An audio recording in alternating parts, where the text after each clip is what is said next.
Hello everyone, my name is RICA Tayactac and I am here to tackle about one of the most popular martial arts in the Philippines, the ARNIS. To start with our discussion, let's have our brief introduction of ARNIS.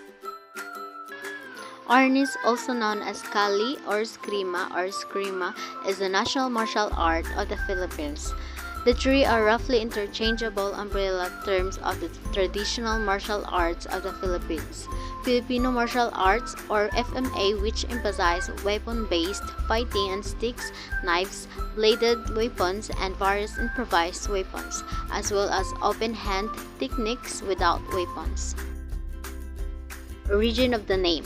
Arnis, the word Arnis originated from the Old Spanish term Arnis that meant armor. Eskrima, this is a Filipinization of the Spanish word esgrima that meant fencing.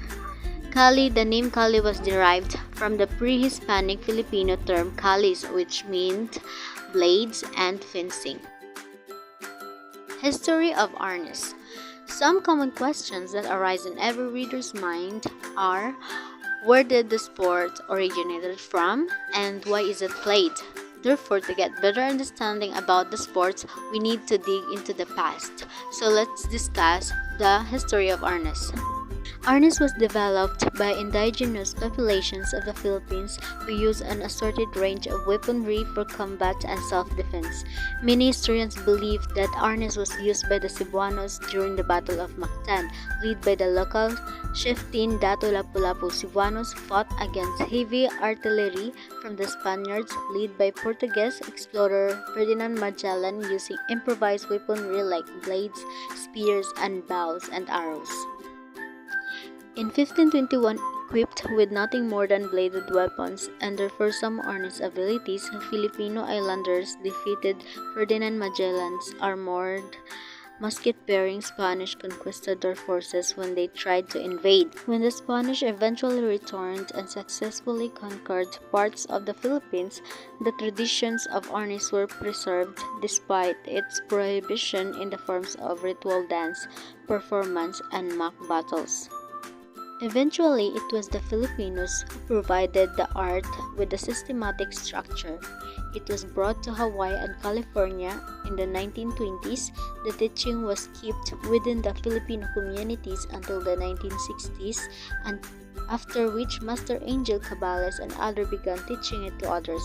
It took almost 2 decades to make the art known to all around the world, and in January 2010, it was officially recognized as the national martial art and sports of the Philippines. And now we are going to discuss about the classification of Arnis. So Arnis is generally classified according to the weapons being wielded: solo ulisi or single stick, which involves each player using only one stick; double ulisi or double stick, wherein each party is armed with 2 sticks, one in each hand; and finally, espada y daga or stick and dagger, where the players are armed with an ulisi or stick in one hand and the dagger in the other hand. So the Filipino martial art is also classified according to the range or the distance between the 2 players. First is the larga mano or long range, which is the 2 players sparring stand 2 meters apart. And note, in larga mano, the usual target points are the advanced or forward limbs, parts of the body such as the hands, arms, and legs. In media largo or medium range, shows the parties standing at a distance of about a meter apart, while in corto or close range, the players are within arm's length distance from each other. Some masters, however, prefer to classify Arnis as either the classical or traditional style, as distinguished from the modern or progressive style. The distinct difference between the two is that the old Arnis style adapts a much wider than normal stances of the progressive. Arnis style are more stand-up, similar to boxing. And now let's discuss about the equipment and attire of an Arnis. Ulisi or baston, a piece of rattan or hardwood with an ideal of length between 70 to 75 cm, a diameter of about 2.4 cm, and a weight of about 150 grams. The weight actually varies according to the individual preference. Next is the daga or barao, a knife-shaped or dagger-shaped piece of hardwood, dull-edged steel or aluminum knife between 25 and 32 cm long. Next is the long blade or sword, dull-edged and unsharpened bolo kris, kampilan, or espada, either made of steel or aluminum, also of similar shape but made of hardwood. There is also uniform, which consists of loose garments of strong fabric to allow free body movements. The use of a t-shirt in lieu of a matching jacket is recommended during regular workout sessions.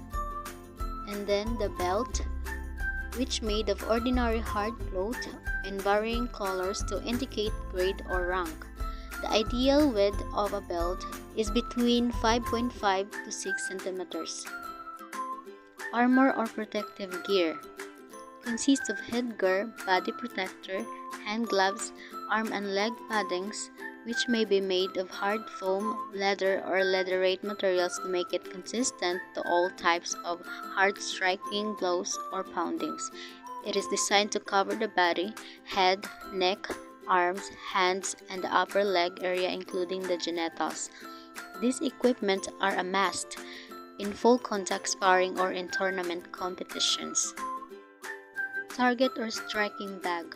For practical purposes, a number of used tires in a stack bound together on a wooden frame with a height from top to bottom of about 175 cm or depending on the desired height.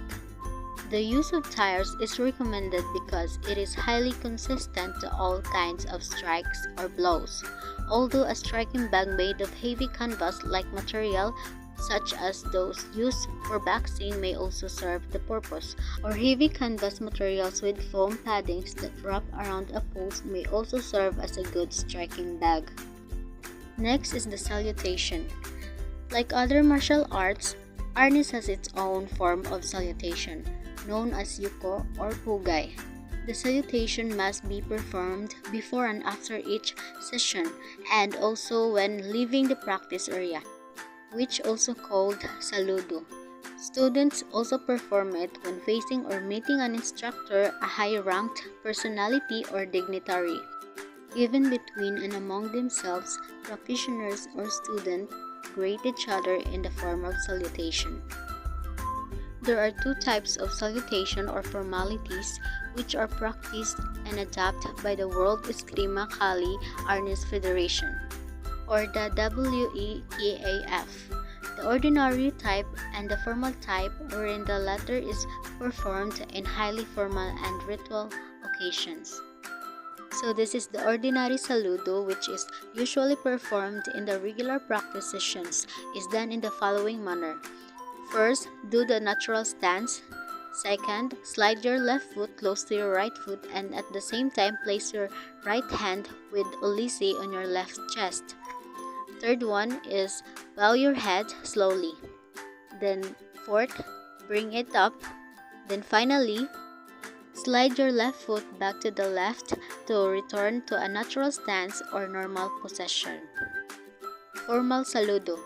The most formal saludo, which is performed in highly formal or ritual functions, is executed as follows.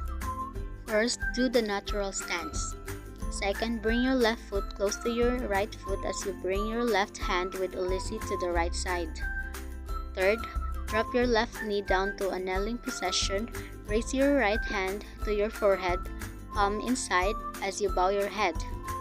Fourth, stand up and bring your left foot close to your right foot with your left hand still holding your ulisi. Finally, move your left foot to your left to return to a normal stance. Now let's discuss the gripping.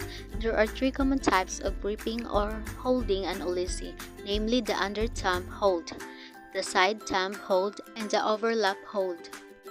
The under thumb hold is one in which the inside of the thumb is pressed against the ulisi to balance the pressure or energy coming from the four other fingers to secure the stick from slipping. While in the side thumb hold, The side of the thumb serves this same purpose. The middle of the thumb is bent to provide the needed strength to ensure control of the ulisi. While in the overlap hold, also known as the full grip hold, the thumb overlaps the index finger and pressure is created between the first three fingers and the thumb. This is the most popular type of grip. In addition to being easily adaptable, it offers maximum control of ulisi in all types of striking angles and directions and is secure against slippage even in extreme curving strikes, continuous strikes, and twirling motions. Another type of grip which may be added to the above classification is the so-called reverse hold, in which the ulisi projects through the lower portion of the gripping hand with a forward or top end pointing toward the ground. This type of hold usually occurs as the consequence of or from the application of disarming technique. Gripping should be firm but not tight. Maximum tension should occur at the precise moment of impact. Flexibility of the wrist and the muscles involved in a strike are diminished with a tight grip. The diminution in flexibility or rotating capability of the wrist causes a reduction of the snapping or whipping energy of the ulisi. Since the whipping generates tremendous speed and power, especially in close range fighting, wrist flexibility is essential.